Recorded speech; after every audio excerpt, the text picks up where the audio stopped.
Hi friends, RRB group D నుంచి అయితే notification వచ్చింది. ఆన్లైన్ అప్లికేషన్ అయితే ఈ రోజు నుంచే స్టార్ట్ అయిపోయింది ఫ్రెండ్స్.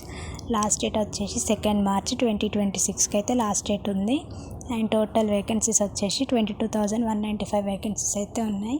నెక్స్ట్ సెలక్షన్ ప్రాసెస్ వచ్చేసి ఫస్ట్ అయితే సిబిటీ ఉంటుంది. సిబిటీ క్లియర్ చేసిన వాళ్ళకి ఫిజికల్ ఉంటుంది. ఫిజికల్ క్లియర్ చేసిన వాళ్ళకి document verification and finally medical examination అయితే ఉంటుంది ఫ్రెండ్స్. నెక్స్ట్ ఎడ్యుకేషనల్ క్వాలిఫికేషన్ వచ్చేసి 10th క్లాస్ పాస్ అయిన వారు ఎవరైనా ఎలిజిబులే.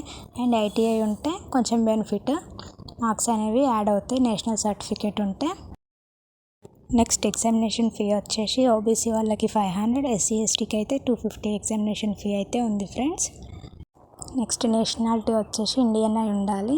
అండ్ ఏజ్ లిమిట్ వచ్చేసి 18 to 33 ఇయర్స్ అయితే ఉండాలి. ఓబీసీ వాళ్ళకి 3 ఇయర్స్ రిలాక్సేషన్, ఎస్సీ ఎస్టీకి 5 ఇయర్స్ అండ్ ఎక్స్ సర్వీస్ మ్యాన్కి 10 ఇయర్స్ రిలాక్సేషన్ అయితే ఉంటుంది ఫ్రెండ్స్. నెక్స్ట్ ఎగ్జామ్ ప్యాటర్న్ వచ్చేసి 100 క్వశ్చన్స్ 100 మార్క్స్, 90 minutes టైం అయితే ఉంటుంది. సబ్జెక్ట్స్ వచ్చేసి general science 25 questions 25 marks, mathematics 25 questions 25 marks, reasoning 30 questions 30 marks and general awareness and current affairs 20 questions 20 marks. Total 100 questions 100 marks. 1/3 అయితే negative ఉంటుంది friends. So ఇది friends information అయితే. ఎవరైతే eligible అవుతారో వాళ్ళైతే అప్లై చేయండి ఫ్రెండ్స్.